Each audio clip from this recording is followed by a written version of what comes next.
Oi, oi.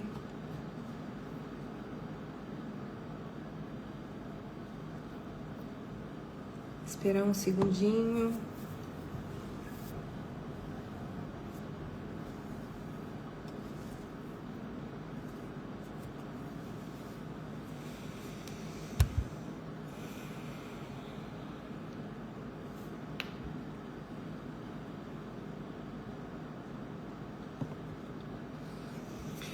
Então, antes de começar, eu quero pedir que vocês venham de coração aberto. E eu peço autorização para entrar na casa de vocês e dividir esse meu conhecimento. Eu preparei um conteúdo que eu quero que realmente faça diferença na vida de vocês, né? E é claro que não tem como a gente fazer grandes transformações em apenas uma live. Mas eu acredito que essas coisas que eu vou trazer aqui, que eu vou compartilhar, vão auxiliar muito na trajetória de cada um de vocês. Então eu quero que vocês sejam muito bem-vindas, muito bem-vindos a essa live. E como eu já disse, eu espero que seja de fato um conteúdo que transforme vocês de alguma forma. Eu não estou aqui para julgar ou para encontrar culpados. Mas para apontar um caminho, né, uma direção, para ajustar a bússola de vocês. E também não estou aqui para motivar. Eu costumo falar que a gasolina da motivação, ela acaba muito rápido. A motivação, ela tem sim a sua importância na nossa trajetória. E aí, oi Dani, tudo bem? Voltando, a motivação, ela tem sim uma importância muito grande na nossa trajetória, né? E existem técnicas para a gente usar para poder ir estimulando a nossa motivação, mas a gasolina dela é muito curta. Tanto é que é aquela coisa, eu começo uma coisa na segunda, na terça eu já parei já, porque eu já desanimei, eu já cansei, eu já fiquei difícil e tudo mais. Então eu não tô aqui para motivar, apesar da motivação acabar vindo um pouco e dela ter a sua importância sim. Então vamos lá para o começo do nosso tema. Então, você já sentiu que se você por acaso parar um segundo, o mundo ele desmorona? Que você é a peça que segura tudo, mas ninguém segura você. Então, no trabalho talvez você é a mais eficiente. Em casa você é a cuidadora, cuida de todos.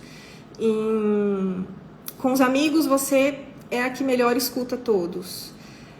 Mas quem segura você, né? Onde foi parar aquela mulher que tinha os próprios desejos antes de se tornar muitas, né? Antes de se fragmentar? Então, onde está essa mulher? Hoje eu vou te mostrar, então, que o peso que você carrega, muitas vezes, não é porque você faz muitas coisas, mas porque falta um alicerce interno. Né? Falta uma estrutura, falta você estar no seu centro.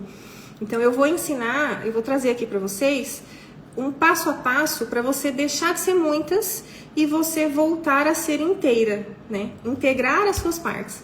Assim como eu faço com as mulheres que eu acompanho na minha mentoria, que por acaso se chama Inteira. Então um erro muito comum é que a maioria das mulheres, elas tentam resolver o cansaço fazendo gestão de tempo ou de produtividade. A gente não resolve um problema de alma com uma nova agenda. Até porque, se a gente não resolve o nosso problema interno, de alma, de centro, eu não consigo seguir essa nova agenda. Né? Isso que acaba ficando muito mais delicado. E aí eu me frustro porque eu não vou conseguir seguir, e aí eu fico com a minha autoestima pior, e aí eu me sinto pior, enfim. Então o problema não é o que você faz, mas de onde você faz, né? Em que lugar você está quando você faz as coisas que você faz. O sinal para a gente descobrir se a gente está no lugar errado se está pesado, é porque eu não estou no meu lugar. Tudo que eu faço no meu lugar fica leve. Se eu saio do meu lugar, fica pesado. Então esse é o sinalzinho que precisa apitar na nossa cabeça quando a gente sente cansaço, se sente pesada, né? E aí o que acontece? Muitas das nossas partes se perdem. né? Aquela parte que era criativa, né, fica perdida por aí. A que era descansada, né, aquela parte tranquila. A que sabia dizer não. Então, todas essas partes, elas acabam se perdendo no decorrer do caminho.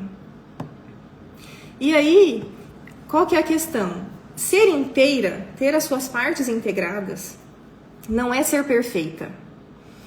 Ser inteira é parar de deixar os seus pedaços por aí, enquanto você cuida das pessoas, enquanto você tem dezenas de compromissos, enquanto você tenta agradar. Porque por mais que a gente fale que a gente não quer agradar, lá no nosso íntimo, o nosso maior desejo é que as pessoas gostem da gente. Por quê? Porque quando as pessoas gostam de mim, eu não perco o meu pertencimento. A questão é que às vezes a gente passa por cima da gente mesmo para que o outro goste da gente. E isso, na verdade, não é amor. Enfim. Qual que é a questão? Não é fácil, né? Eu costumo brincar com os meus pacientes que além de não ser fácil, é difícil. Mas a questão é que é um caminho possível e é um caminho que pode ser leve. Basta uma boa condução, sabe? Também pode ser difícil, né, uma caminhada sozinha, sem o auxílio de um profissional, por exemplo, porque tem muitas coisas que a gente não sabe. E um profissional, ele pode trazer essas coisas que a gente não sabe, né? Por exemplo, o nosso DNA, ele não carrega só a nossa cor de cabelo, o nosso tom de pele, né, nossas características físicas. Ele carrega também histórias. Então, o nosso corpo, ele é cheio de memórias. Ele é cheio de memórias vivas do nosso sistema familiar.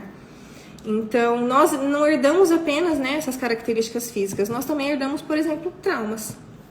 E existe um psiquiatra alemão que chama Ruppert. Ele explica isso através da teoria que ele desenvolveu, que se chama teoria da psicotraumatologia transgeracional sistêmica. A epigenética também, ela traz pra gente que o ambiente, ele causa alterações no nosso DNA. Ou seja, impactos emocionais, eles também têm essa capacidade de fazer essa alteração, tanto para melhor quanto para pior. E aí a psicogenealogia, né, que é um outro ponto, ela fala que nós temos 3 caminhos de aprendizado. A imitação, né, vamos pensar como que uma criança aprende as coisas, ela aprende imitando, ela imita o adulto que está fazendo alguma coisa, então ela imita o adulto que fala, o adulto que brinca, né, o adulto que anda, então a criança aprende, na sua grande maioria, por imitação. Projeção, né, é um outro tipo de aprendizado, é um outro caminho de aprendizado, e a comparação também é o terceiro tipo de aprendizado que a psicogenealogia traz. E aí, ao longo da vida, a gente é moldado por muitas outras influências que vão além da nossa formação genética. E aí, o que eu quero trazer para vocês, né, depois de toda essa teoria densa? Que quando você estiver, então, se julgando, né, porque você não consegue melhorar, porque você não consegue mudar, eu quero que você se lembre de toda essa complexidade. E eu nem trouxe tudo, né, eu só trouxe uma pincelada para vocês terem noção do quão complexo nós somos enquanto seres humanos. E que às vezes a gente acha que uma simples alteração de agenda, né, uma gestão ali de algumas coisas externas vai resolver a nossa vida. Quando na verdade tem muita coisa dentro que a gente não tem noção, né, por falta de conhecimento mesmo, mas que são necessárias para que a gente consiga dar os passos. Agora então eu vou trazer para vocês os passos, né? Eu dividi em 12 passos. Eu vou dar uma pincelada também, porque por ser 12, né, pode ficar uma coisa muito densa, muito cansativa, mas todos eles eu trabalho na mentoria passo a passo, segurando na mão das mulheres que eu acompanho, porque são passos que depois que a gente dá, que a gente vive, que a gente consegue se acostumar, se habituar com eles e colher os frutos deles, né, não são frutos que demoram para vir, né, a gente consegue ver resultados até que rápidos, assim, a curto e médio prazo, dependendo da situação. Fica difícil da gente voltar atrás, entende? Porque a gente consegue ver a leveza que a vida fica, a gente consegue ver a fluidez, sabe? Eu gosto de dar como exemplo que às vezes a gente cria condutas que trava a vida, que bloqueia a vida. E aí pensa numa barragem de um rio. Para não matar o rio, as pessoas, os engenheiros, né, fazem N estratégias. Por exemplo, tem um canal para o rio continuar correndo, tem outro canal para os peixes voltarem, né, e a vida se manter aqui naquele rio.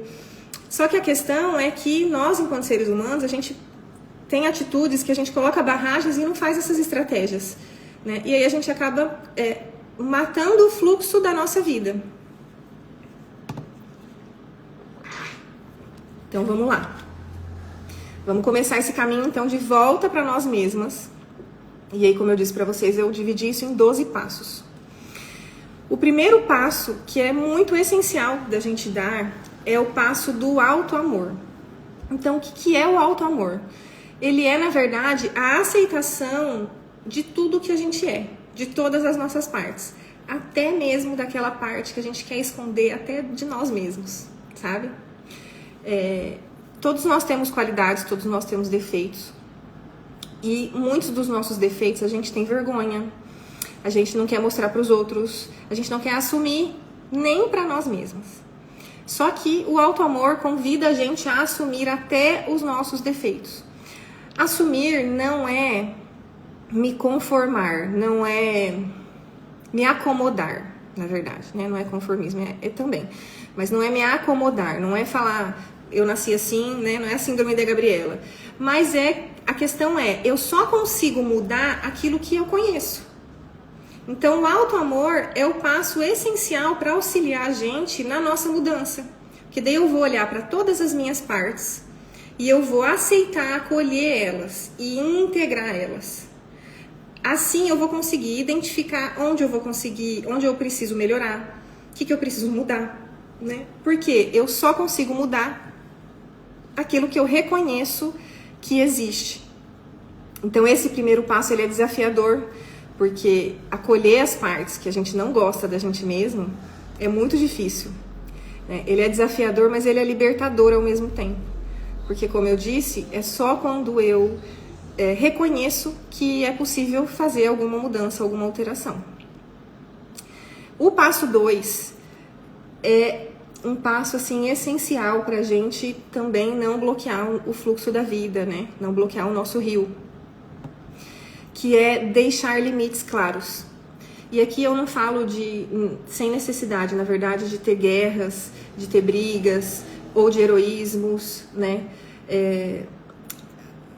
Deixar limites claros traz, na verdade, uma segurança muito interna pra gente. Porque daí o nosso inconsciente começa a entender que eu não vou ser invadida, eu não vou ser machucada, eu não vou ser desrespeitada, né? Ou pelo menos eu vou fazer o máximo possível para que isso não aconteça, porque eu vou ter limites claros, eu vou dar limites para pessoas, né? Eu vou deixar isso estabelecido nas minhas relações. Tem várias formas da gente dar limites. Como eu disse para vocês, não tem como eu me aprofundar em cada uma desses temas, mas eu vou tentar trazer alguns exemplos para facilitar, né? Dizer não é uma coisa essencial para a nossa sobrevivência. Só que a gente não é educado, né, para isso. A gente é educado sempre a dizer sim. A questão é que muitas vezes eu digo sim para o outro e eu não estou entendendo que ao dizer sim para o outro, eu estou dizendo não para mim mesma. Então vamos pensar no trabalho. Eu tenho 3 trabalhos para fazer.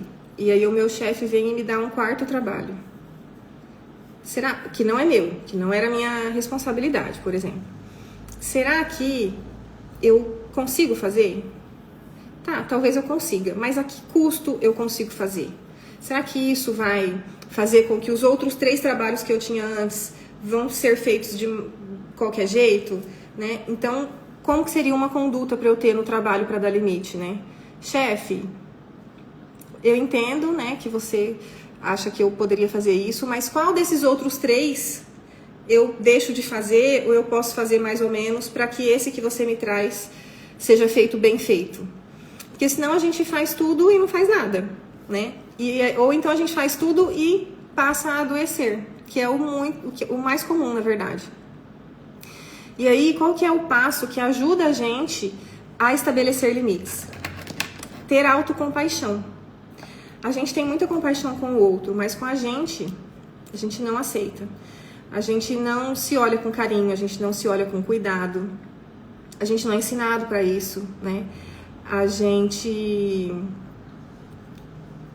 está pronto para servir. Mas e quem serve a gente? Não dá para eu esperar que o outro me sirva. Eu preciso me servir primeiro. Vamos pensar na... Quem já andou de avião aqui sabe, né? Quando a aeromoça vai lá na frente e fala assim, que as máscaras de oxigênio podem cair. E aí primeiro coloque a sua para depois ajudar uma outra pessoa. Na vida é isso.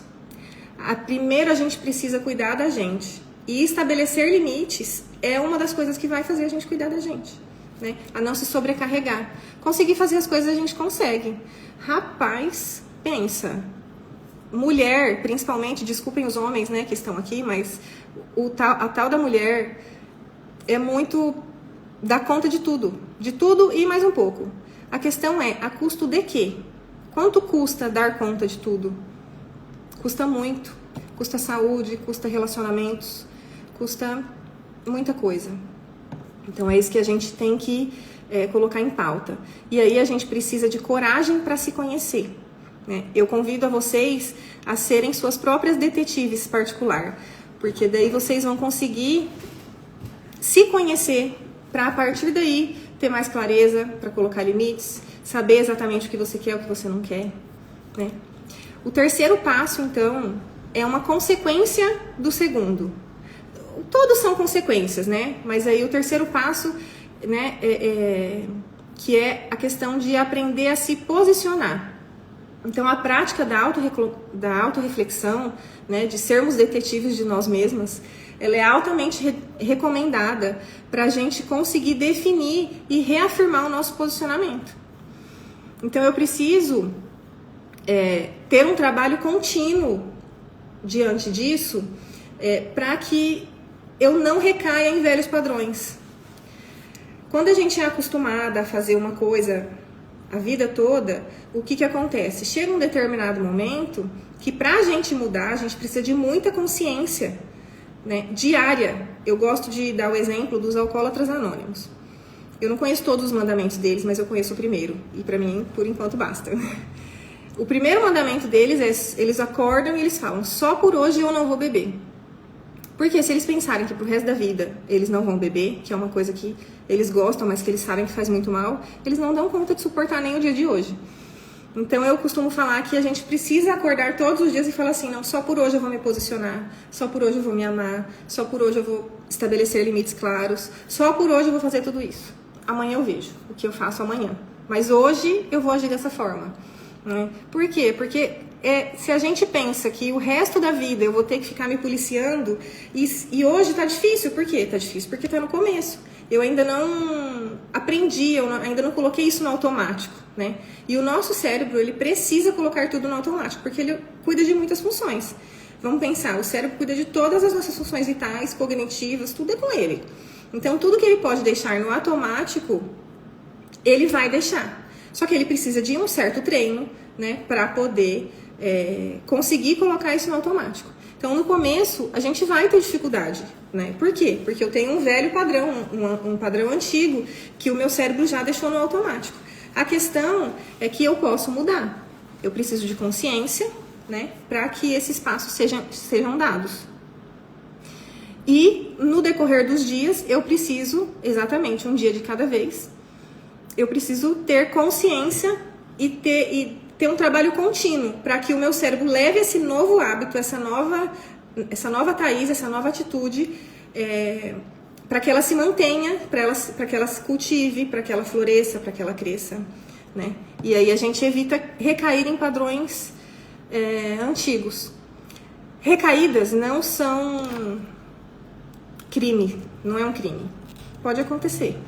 A questão é quanto tempo eu demoro para me reerguer.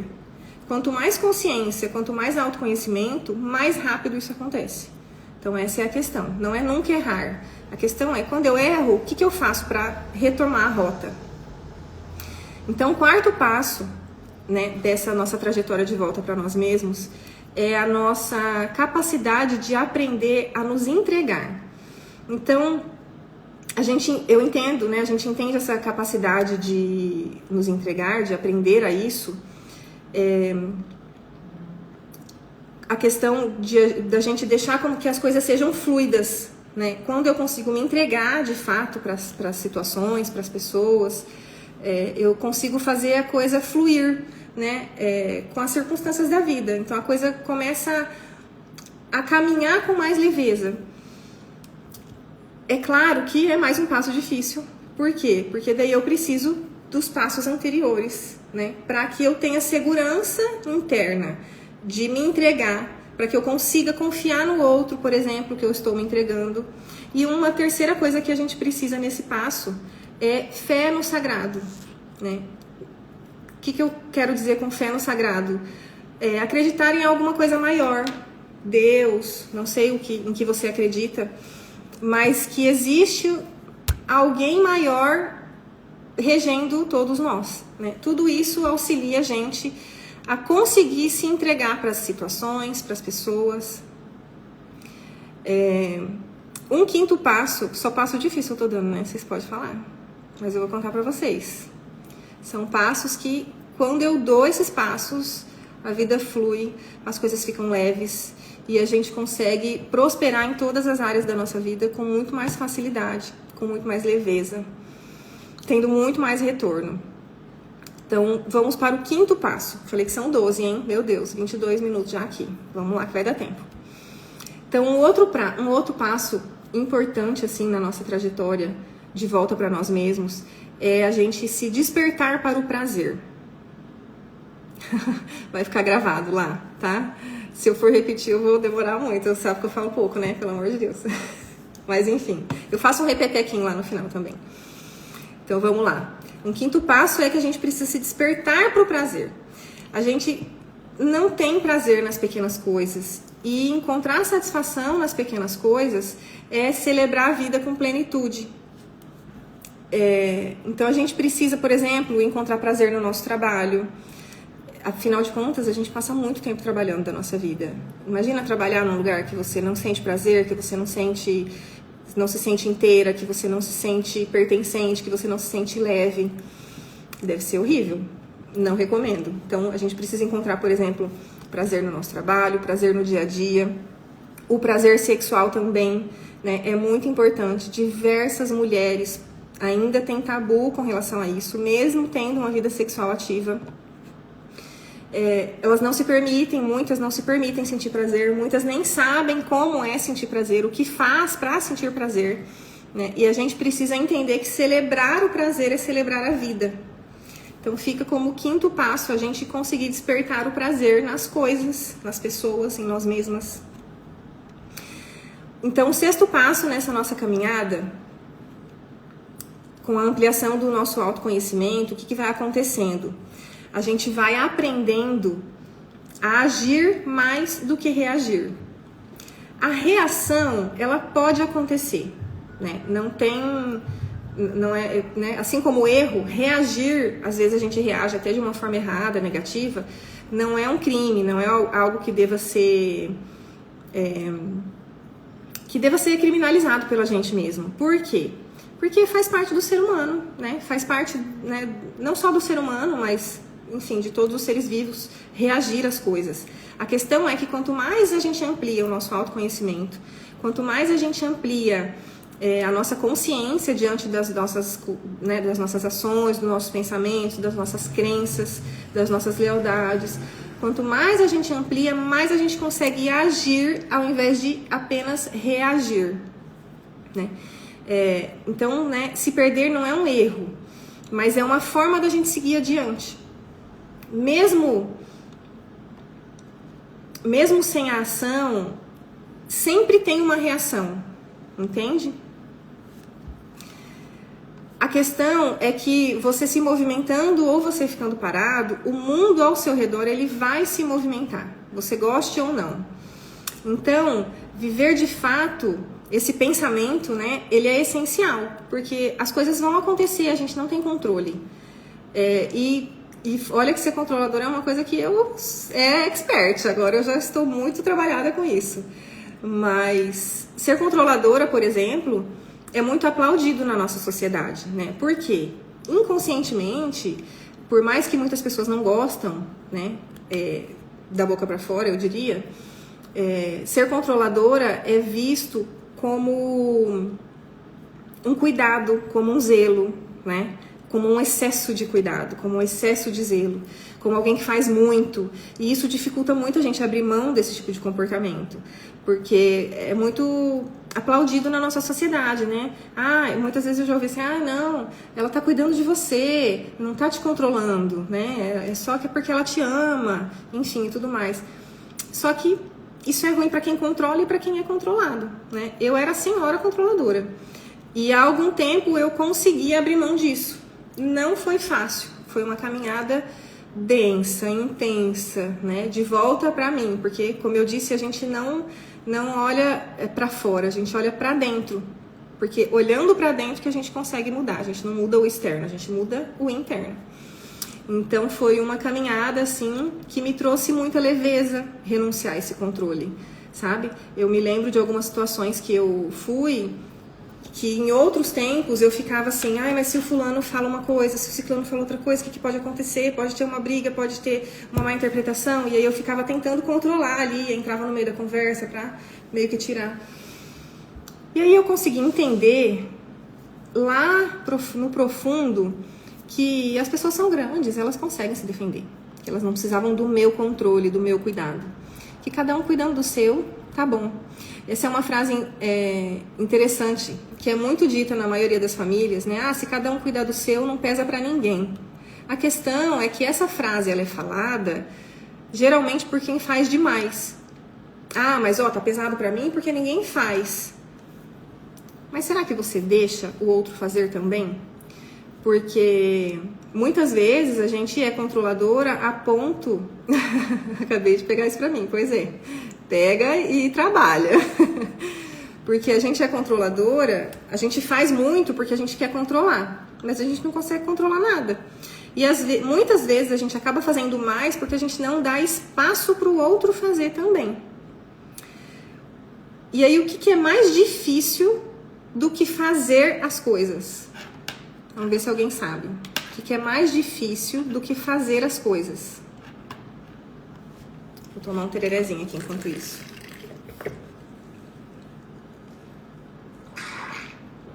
Nossa, eu todinha. Onde tem um folgado, tem também um sobrecarregado. Tá.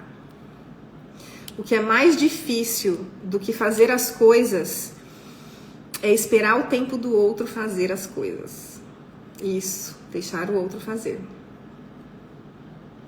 Quando eu aprendo a sentar a minha bundinha e esperar o outro fazer, acaba a sobrecarga. Porque muitas vezes o outro não faz porque eu já chego fazendo. Então isso é uma coisa que, quando eu realmente, de fato, isso entrou dentro de mim, eu consegui esperar algumas coisas. Claro que a gente não consegue ser perfeita, gente. Como eu disse lá, ser inteira não é ser perfeita, não é fazer tudo certo. Mas a gente consegue elencar as coisas, sabe? Devagarinho a gente vai conseguindo fazer isso. E aí que a mudança acontece, aí que a transformação acontece. Porque daí também o outro, ele vai conseguir se sentir útil, porque ele vai conseguir fazer. Às vezes a gente também não deixa o outro fazer porque a gente acha que a gente faz melhor, mas nem sempre é assim. Enfim, então vamos seguindo, porque tem coisa ainda pra falar. Deixa eu ver aqui o que eu escrevi pra vocês.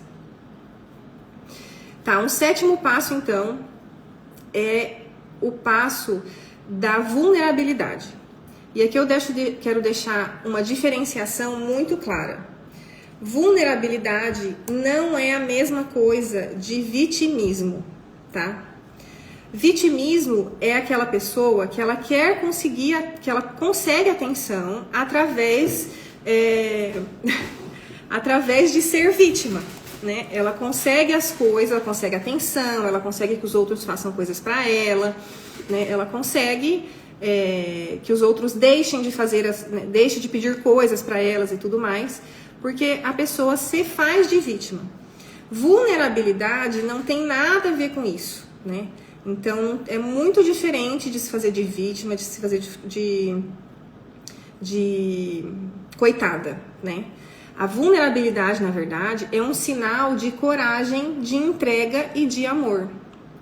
Então vamos pensar, quantos casais que estão juntos há anos, não se conhecem verdadeiramente? Muitos.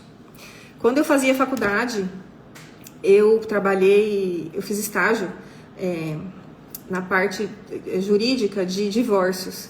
E o que eu mais escutava eu só conheci meu marido, eu só conheci minha esposa agora na separação. Porque agora ele se mostra, agora eu sei quem que ele é. Por quê?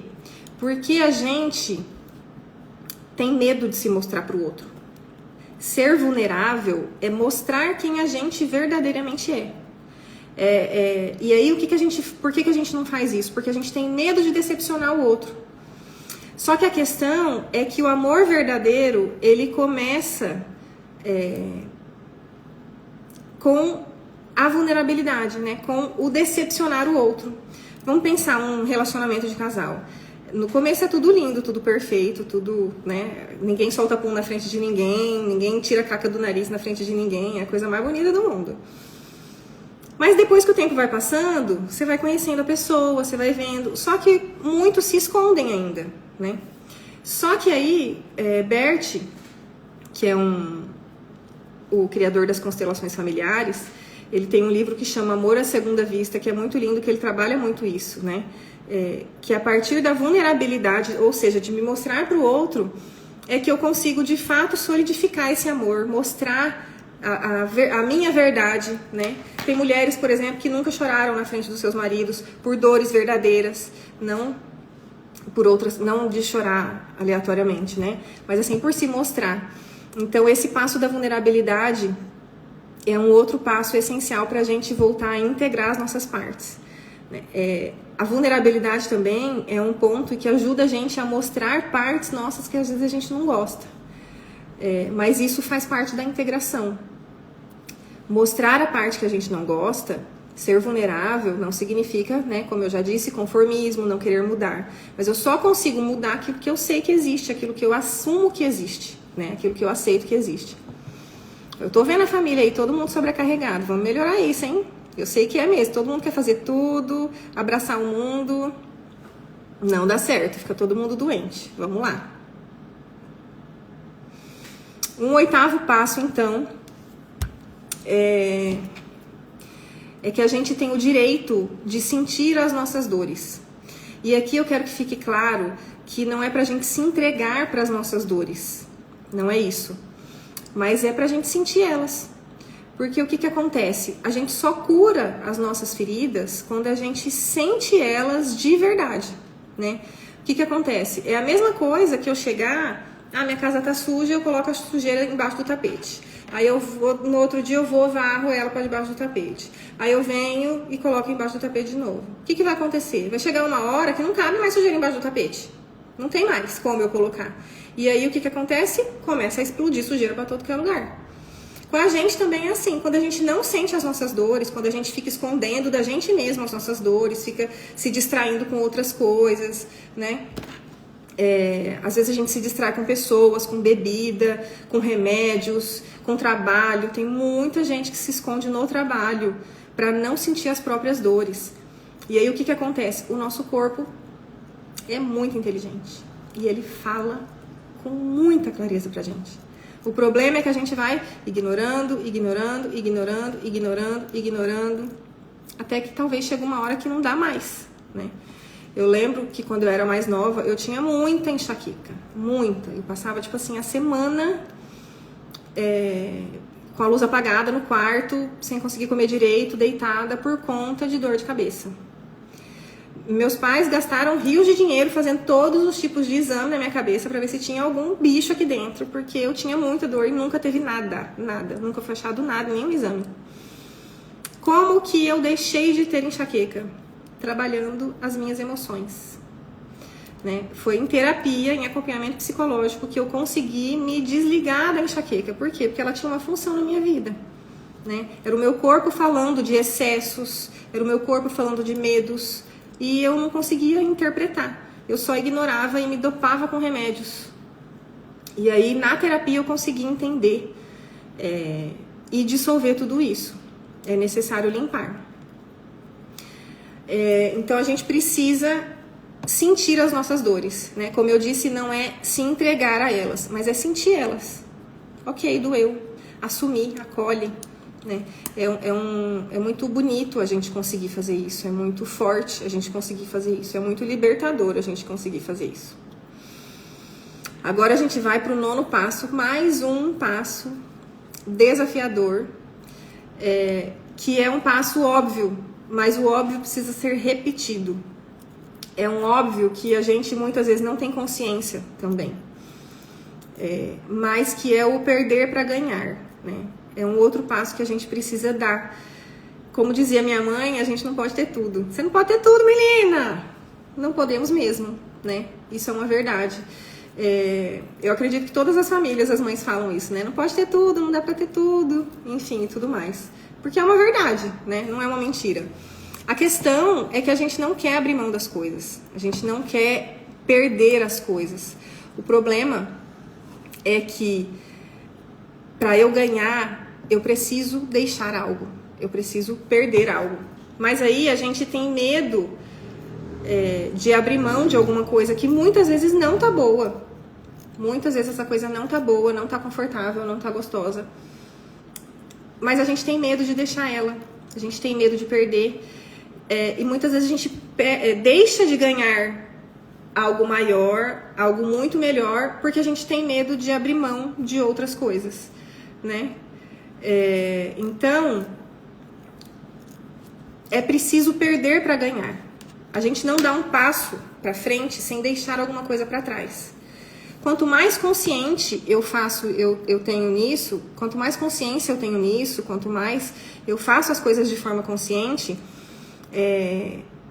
mais clareza eu vou tendo a ponto de eu conseguir escolher talvez o que eu vou deixar, né?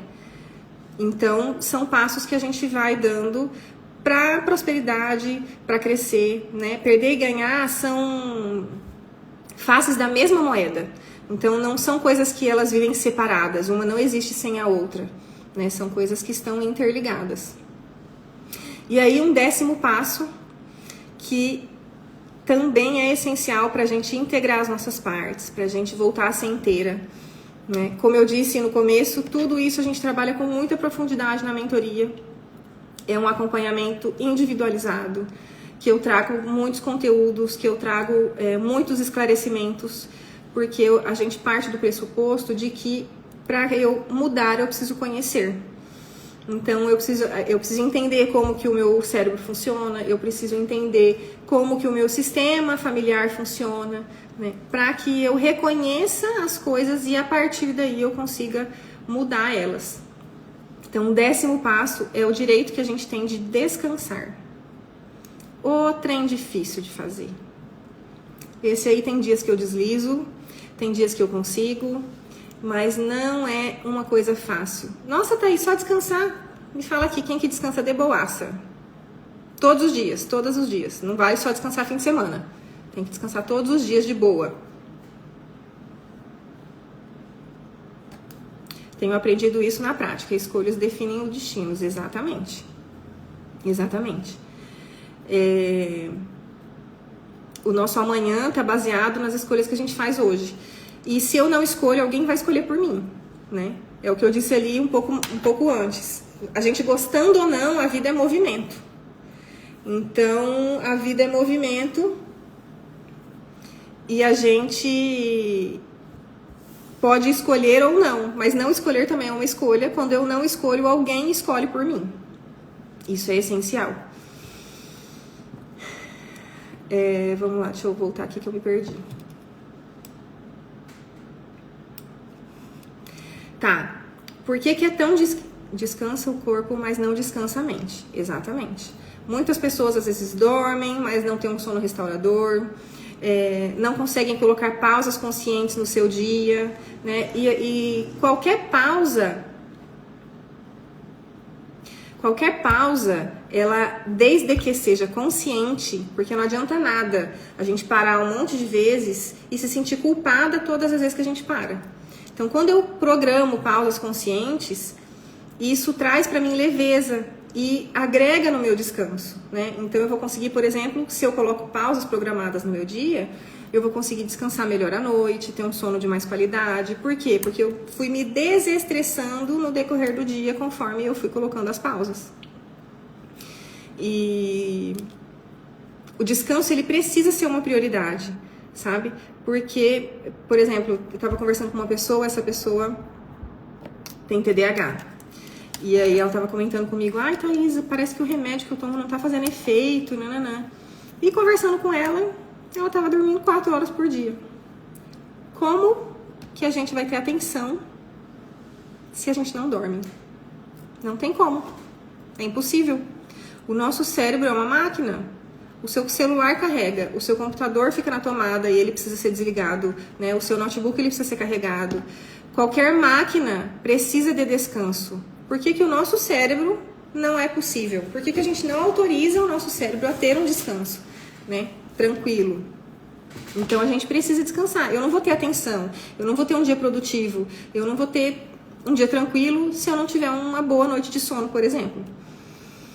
Então, agora eu vou trazer daí para vocês alguns sinais que você precisa identificar para você ver a questão do estou precisando descansar, tá tudo bem. Então, uma das coisas que acontece quando a gente está cansada é impaciência com tudo e com todos. Claro que não é a única coisa, né? Outros fatores podem trazer esse mesmo sintoma que eu tô falando. Mas acende um alerta. Tô muito impaciente com tudo, com todos? Posso estar precisando de um descanso. Sentir desânimo em fazer coisas que eu gosto de fazer. Ah, eu gosto de jogar, eu gosto de, sei lá, de fazer alguma coisa, de cozinhar. Mas eu tô desanimada pra isso. Talvez eu esteja precisando descansar. Explosões emocionais que são desproporcionais, por exemplo. Às vezes a gente explode e fala, nossa, mas pra que isso? Não precisava disso. Talvez eu precise descansar. Surgimento de doenças. Como eu falei, o nosso corpo, ele é muito inteligente, muito. E ele tenta sobreviver o tempo todo. Então a doença, na verdade, é uma forma do nosso corpo tentar sobreviver. Por quê? Ele vai mandando sinais, vai mandando sinais, vai mandando sinais. A gente vai ignorando, vai ignorando. Aí ele vem com algo mais forte. Ele traz uma doença, porque talvez você não vai poder ignorar a doença. Aí você vai ser obrigada a descansar. Então, se a gente não programa pausas, se a gente não programa descansos, o nosso corpo chega em um determinado momento em que ele vai obrigar a gente a fazer essas pausas, a ter esse descanso.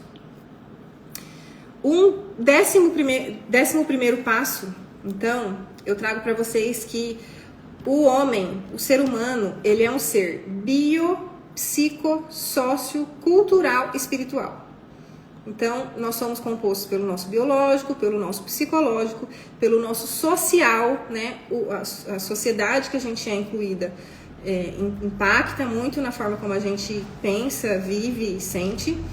Cultural, né? A cultura que a gente está inserida também impacta muito nisso. E espiritual. O que isso significa?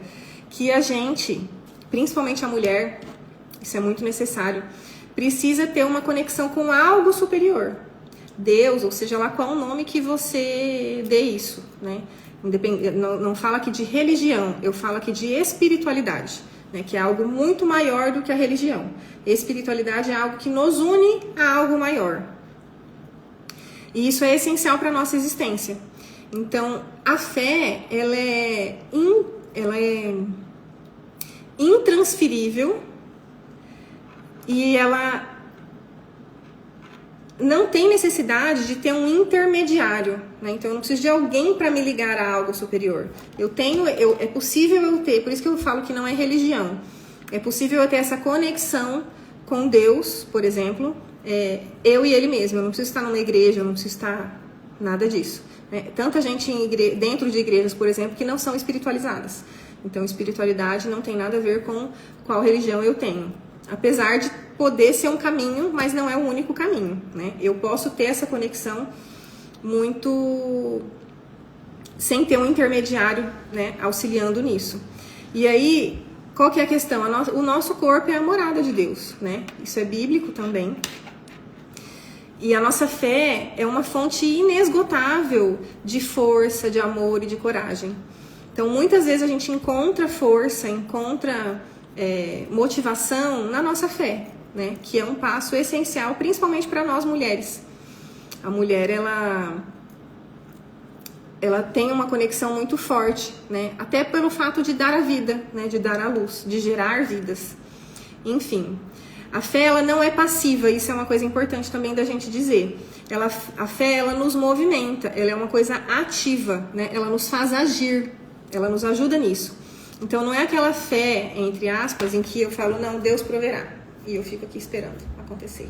Não, a fé é uma gasolina, é uma coisa que me movimenta, que não é só acreditar no outro, né, ou no universo, ou em Deus, né? Na verdade, a fé é acreditar primeiro de tudo em mim mesma. Então, antes de acreditar em Deus, em acreditar em qualquer outra coisa, eu acredito em mim. E a partir daí, eu acredito no outro também. E aí, tudo isso nos leva, então, para o último passo, que é a autenticidade. Toda essa trajetória, ela vai nos levar à nossa essência. A nossa autenticidade, ela é muito importante, né? E é importante que a gente entenda que ser autêntico não é algo fixo, é fluido, né? Então é um movimento que traz a essência, é um movimento que traz essa autenticidade, né? Aqui a gente abandona as certezas absolutas da nossa vida, porque a autenticidade, ela é relativa.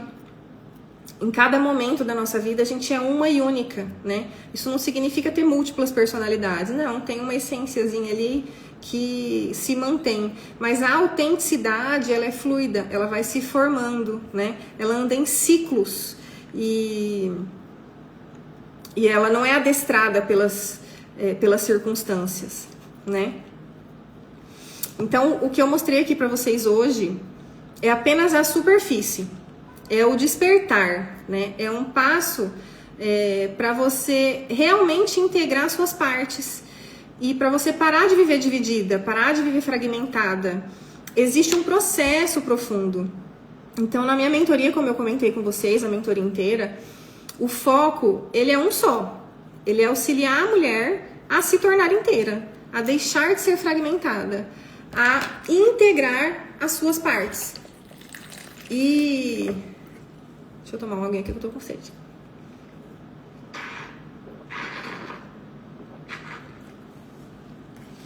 Então, o trabalho da mentoria é trazer você de volta para sua casa, para o seu centro, para que você pare de sobreviver e que você passe a viver com prosperidade.